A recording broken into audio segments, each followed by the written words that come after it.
సంవత్సరకాల Bible పఠన ప్రణాళికలో 151వ రోజు మే 30వ తారీఖు. ఈనాటి అనుదిన బైబిల్ పఠనములో 3 అధ్యాయములు పరిశుద్ధ గ్రంథంలోని పాత నిబంధన గ్రంథము నుండి ద్వితీయోపదేశకాండము 19వ అధ్యాయము, 20వ అధ్యాయము మరియు 21వ అధ్యాయము. ఈనాటి భాగములోని 3 అధ్యాయములలో మొదటి అధ్యాయము ద్వితీయోపదేశకాండము 19వ అధ్యాయములో ఉన్న 21 వచనములు. నీ దేవుడైన యెహోవా ఎవరి దేశమును నీకిచ్చుచున్నాడో ఆ జనములను నీ దేవుడైన యెహోవా నాశనము చేసిన తరువాత నీవు వారి దేశమును స్వాధీనపరుచుకుని వారి పట్టణములలోనూ వారి ఇండ్లలోనూ నివసించినప్పుడు నీవు స్వాధీనపరుచుకున్నట్లు నీ దేవుడైన యెహోవా నీకిచ్చుచున్న దేశములో 3 పురములను వేరుపరచవలెను.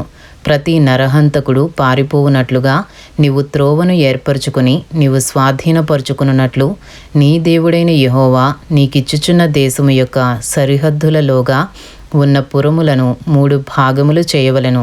పారిపోయి బ్రతుకుగల నరహంతకుని గూర్చిన పద్ధతి ఏదనగా, ఒకడు అంతకు ముందు తన పొరుగువాని యందు పగపట్టగా పొరపాటున వాని చంపిన ఎడల, అనగా ఒకడు చెట్లు నరుకుటకు తన పొరుగువానితో కూడా అడవికి పోయి చెట్లు నరుకుటకు తన చేతితో గొడ్డలి దెబ్బ వేసినప్పుడు గొడ్డలి పిడి ఊడి వాని పొరుగువానికి తగిలి వాడు చనిపోయిన ఎడల, వాడు అంతకుముందు తన పొరుగువాని యందు పగ పట్టలేదు గనుక వానికి మరణదండన విధి లేదు. అయితే హత్య విషయంలో ప్రతిహత్య చేయువాని మనస్సు కోపముతో మండుచుండగా మార్గము దూరమైనందున వాడు నరహంతకుని తరిమి వాని కలుసుకొని వాని చావగొట్టకుయుండునట్లు ఆ నరహంతకుడు పారిపోయి ఆ పురములలో ఒకదానియందు చొచ్చి బ్రతుకును. అందుచేతను 3 పురములను నీకు ఏర్పరచుకొనవలెనని నేను నీకు ఆజ్ఞాపించుచున్నాను. మరియు నీ దేవుడైన యెహోవా నీ పితరులతో ప్రమాణము చేసినట్లు ఆయన నీ సరిహద్దులను విశాలపరిచి నీ పితరులకు ఇచ్చెదనని చెప్పిన సమస్త దేశమును నీకిచ్చిన ఎడల నీవు నీ దేవుడైన యెహోవాను ప్రేమించుచు నిత్యమును ఆయన మార్గములలో నడుచుటకు నేడు నేను నీకు ఆజ్ఞాపించిన ఈ ఆజ్ఞలన్నిటినీ అనుసరించి నడుచుచు ఈ 3 పురములు గాక మరి 3 పురములను ఏర్పరచుకొనవలెను. ప్రాణము తీసిన దోషము నీ మీద మోపబడకుండునట్లు నీ దేవుడైన యెహోవా నీకు స్వాస్థ్యముగా ఇచ్చుచున్న నీ దేశమున నిర్దోషి యొక్క ప్రాణము తీయకుండవలెను. ఒకడు తన పొరుగువాని యందు పగపట్టి వాని కొరకు పొంచియుండి వాని మీద పడి వాడు చచ్చునట్లు కొట్టి ఆ పురములలో ఒకదానిలోనికి పారిపోయిన ఎడల, వాని ఊరి పెద్దలు మనుషులను పంపి అక్కడ నుండి వానిని రప్పించి వానిని చంపుటకై హత్య విషయములో ప్రతిహత్య చేయువాని చేతికి వానిని అప్పగింపవలెను. వాని కటాక్షింపకూడదు. నీకు మేలు కలుగునట్లు ఇశ్రాయేలీల మధ్య నుండి నిర్దోషి ప్రాణ విషయమైన దోషమును పరిహరింపవలెను. నీవు స్వాధీనపరుచుకున్నట్లు నీ దేవుడైన యెహోవా నీకిచ్చుచున్న దేశములో నీకు కలుగు నీ స్వాస్థ్యములో పూర్వీకులు నియమించిన నీ పొరుగువాని సరిహద్దు రాతిని నీవు తీసివేయకూడదు. ఒకడు చేయు సమస్త పాపములలో ఏ అపరాధమును గూర్చియే గాని ఏ పాపమును గూర్చియే గాని ఒక సాక్షి యొక్క సాక్ష్యమును అంగీకరింపకూడదు. 2 సాక్షుల మాట మీదనైనను 3 సాక్షుల మాట మీదనైనను ప్రతి సంగతి స్థిరపరచబడును. అన్యాయపు సాక్ష్యము ఒకని మీద చెప్పుటకు ఒకడు నిలువబడి నేరము మోపుటకై అబద్ధమాడిన ఎడల, ఆ వివాదము గల 2 మనుషులు యెహోవా సన్నిధిని, అనగా ఆ కాలములోనున్న యాజకుల ఎదుటను న్యాయాధిపతుల ఎదుటను నిలువవలెను. ఆ న్యాయాధిపతులు బాగుగా విమర్శించిన తరువాత వాని సాక్ష్యము అబద్ధ సాక్ష్యమై తన సహోదరుని మీద వాడు అబద్ధ సాక్ష్యము చెప్పిన సంగతి వెల్లడి అయిన ఎడల, వాడు తన సహోదరునికి తలంచినట్లే వానికి చేయవలెను. అట్లు మీ మధ్య నుండి ఆ చెడుతనమును పరిహరించుదురు. మిగిలిన వారు విని భయపడి నీ దేశమున అట్టి దుష్కార్యము ఇకను చేయకుందురు. నీవు ఎవనిని కటాక్షింపకూడదు.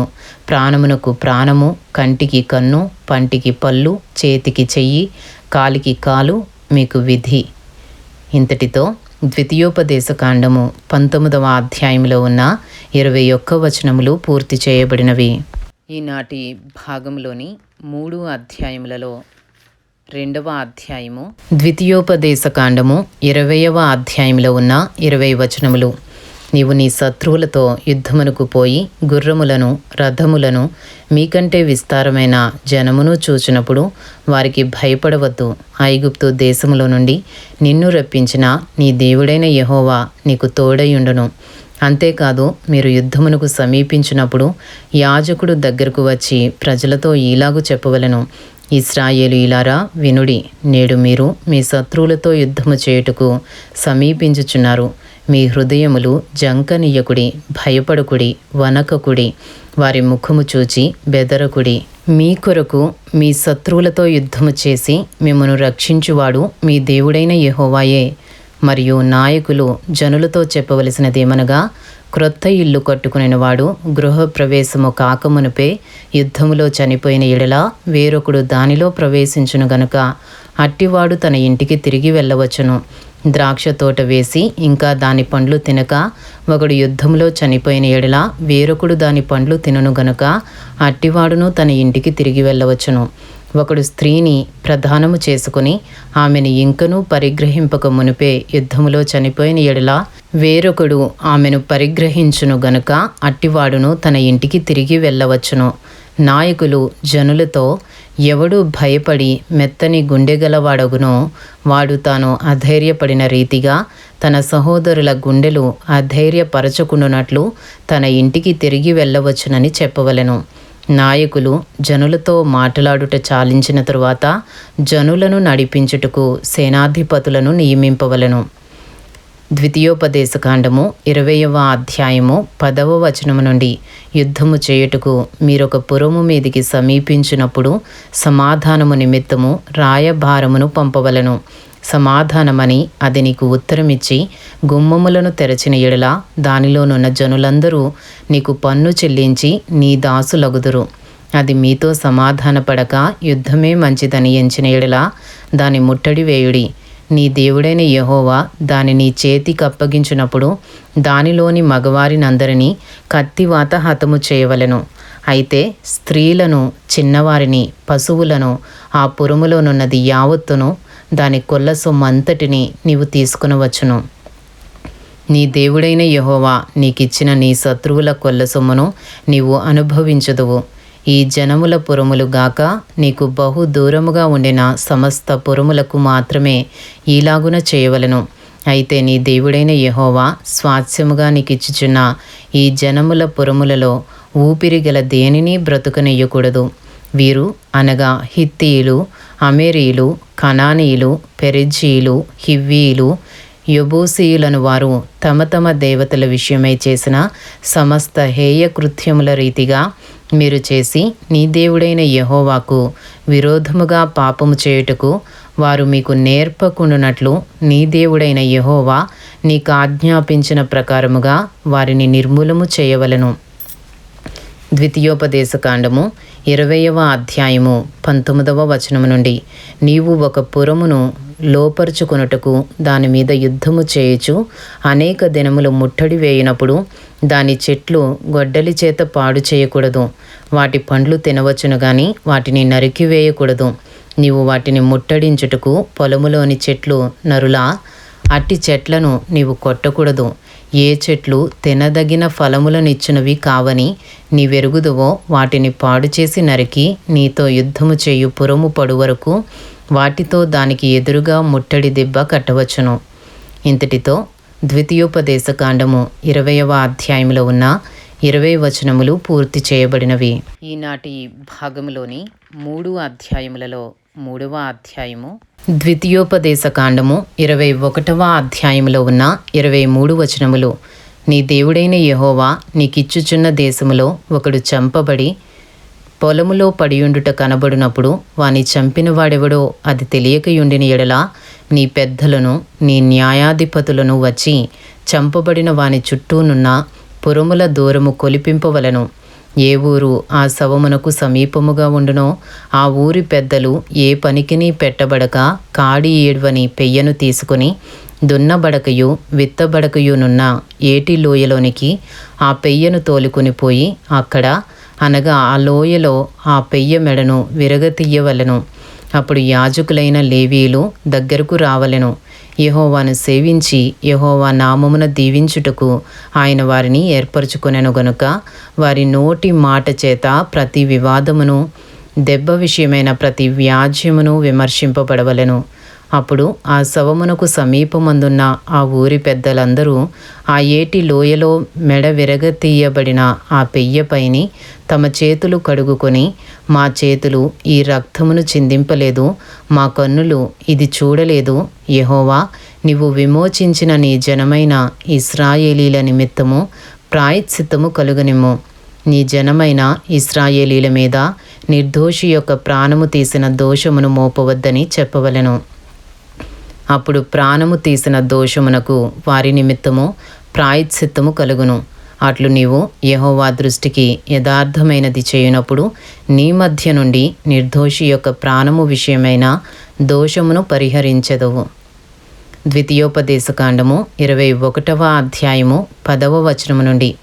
నీవు నీ శత్రువులతో యుద్ధము చేయబోనప్పుడు నీ దేవుడైన యెహోవా నీ చేతికి వారిని అప్పగించిన తరువాత వారిని చెరపట్టి ఆ చెరపట్టబడిన వారిలో రూపవతి అయిన దానిని చూచి ఆమెను మోహించి ఆమెను పెండ్లి చేసుకున్న మనస్సయ్యి నీ ఇంట ఆమెను చేర్చుకునిన తరువాత ఆమె తల క్షౌరము చేయించుకొని గోళ్లను తీయించుకుని తన చెరబట్టలు తీసివేసి నీ ఇంట నివసించి 1 నెల దినములు తన తండ్రులను గూర్చి ప్రలాపన చేయుటకు నీవు ఆమెకు సెలవీయవలెను. తరువాత నీవు ఆమె యొద్దకు పోయి ఆమెను పెండ్లి చేసుకొనవచ్చును. ఆమె నీకు భార్యయగును. నీవు ఆమె వలన సంతుష్టి నొందని ఎడల ఆమె మనసు వచ్చిన చోటికి ఆమెను సాగనంపవలెనే గాని ఆమెను ఎంత మాత్రమును వెండికి అమ్మకూడదు. నీవు ఆమెను అవమానపరిచితివి గనుక ఆమెను దాసి వలె చూడకూడదు. ప్రేమింపబడునదొకతయు ద్వేషింపబడునదొకతయు, 2 భార్యలు ఒక పురుషునికి కలిగి ఉండి ప్రేమింపబడినదియు ద్వేషింపబడినదియు వాని వలన బిడ్డలు కని జ్యేష్ఠ కుమారుడు ద్వేషింపబడిన దాని కొడుకైన ఎడల తండ్రి తనకు కలిగిన దానిని తన కుమారులకు స్వాస్థ్యముగా ఇచ్చువాడు. ద్వేషింపబడిన దాని కుమారుడైన జ్యేష్ఠునికి మారుగా ప్రేమింపబడిన దాని కుమారుని జ్యేష్ఠునిగా చేయకూడదు. ద్వేషింపబడిన దాని కుమారునికి తండ్రి తన ఆస్తి అంతటిలో రెట్టింపు భాగమిచ్చి వానినే జ్యేష్ఠునిగా ఎంచవలెను. వీడు వాని బల ప్రారంభము గనుక జ్యేష్ఠత్వాధికారము వీనిదే. ద్వితీయోపదేశకాండము 21వ అధ్యాయము 18వ వచనము నుండి. ఒకని కుమారుడు మొండివాడై తిరుగుబడి తండ్రి మాట గాని తల్లి మాట గాని వినకయుండి వారు అతని శిక్షించిన తరువాతయును అతడు వారికి విధేయుడు కాకపోయిన ఎడల అతని తల్లిదండ్రులు అతని పట్టుకుని ఊరి గవిని యొద్ద కూర్చుండు పెద్దల యొద్దకు అతని తీసుకుని వచ్చి, మా కుమారుడైన వీడు మొండివాడై తిరగబడి ఉన్నాడు, మా మాట వినక తిండిబోతును త్రాగుబోతును ఆయనని ఊరి పెద్దలతో చెప్పవలెను. అప్పుడు ఊరి ప్రజలందరూ రాళ్లతో అతని చావగొట్టవలెను. అట్లు ఆ చెడుతనమును నీ మధ్య నుండి పరిహరించుదువు. అప్పుడు ఇశ్రాయేలీలందరూ విని భయపడుదురు. ద్వితీయోపదేశకాండము 21వ అధ్యాయము 22వ వచనము నుండి. మరణశిక్షకు తగిన పాపము ఒకడు చేయగా అతని చంపి మ్రాను మీద వ్రేలాడదీసిన ఎడల అతని శవము రాత్రివేళ ఆ మ్రాను మీద నిలువకూడదు. వ్రేలాడదీయబడినవాడు దేవునికి శాపగ్రస్తుడు గనుక నీ దేవుడైన యెహోవా స్వాస్థ్యముగా నీకిచ్చుచున్న దేశమును నీవు అపవిత్రపరచుకుండునట్లు అగత్యముగా ఆ దినమున వానిని పాతిపెట్టవలెను. ఇంతటితో ద్వితీయోపదేశకాండము 21వ అధ్యాయములో ఉన్న 23 వచనములు పూర్తి చేయబడినవి. ఈనాటి భాగంలోని 3 అధ్యాయములు ద్వితీయోపదేశకాండము 19వ అధ్యాయము 20వ అధ్యాయము మరియు 21వ అధ్యాయము పూర్తి చేయబడినవి. Thank you lord.